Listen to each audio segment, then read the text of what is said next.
Welcome back to County Connection. I'm Jason Gray, and I'm here today with Officer Brittany Moreno from the Animal Control. And what's going on in April with Animal Control?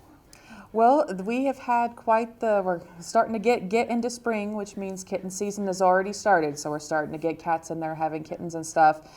This winter and even coming into the spring, we have had a lot of animals come into the shelter. We've had running at large dogs that haven't been picked up by owners. We've had a lot of surrenders ever since the beginning of the year. So just kind of wanted to reiterate just to make sure that if you are looking to surrender your animal, to make sure that you call and you make an appointment. Our slots fill up really quickly, so we try to help with rehoming, but we won't rehome animals that are like severely sick or injured, or we won't take them in, because if you can't afford the vet bills, unfortunately, you're going to the owners have to make the decision on what to do from there. We can't take any vicious dogs or anything like that, because our goal is to make sure that these animals are getting adopted and finding new homes.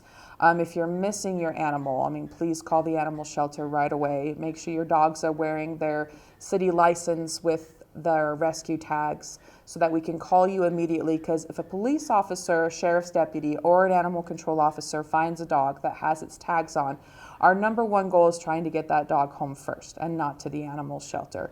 So please make sure your animals have your tags, even if your dog just wears a collar because it jingles. Put your phone number with a Sharpie marker on the dog's collar.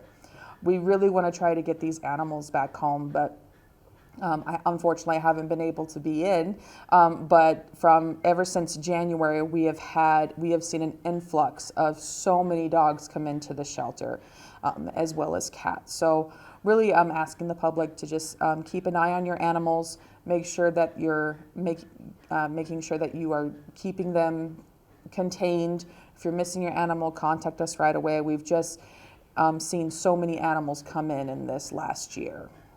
So now that it's springtime, what can people expect?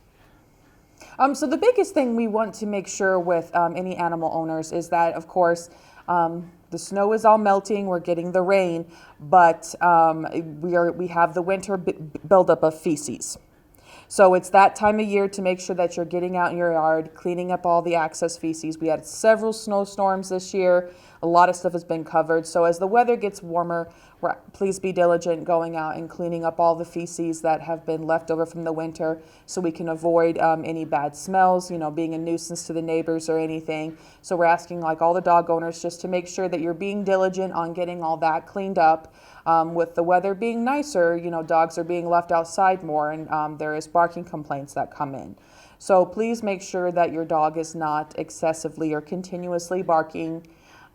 Make sure that you are taking precautions to make sure they're not becoming a nuisance to the neighbor, whether it's a sonic bird box that you can position in your yard that just sends out a signal if they start barking too much, or even a vibrating collar that just lets them know if they're barking too much. We just ask the public to just be diligent on, let's get all our spring cleaning done, and make sure that we're doing the best to not only protect our animals in the community, but make sure that we're making sure that they're not violating any city ordinance as well. All right. Well, thank you very much. Thank you, Jason.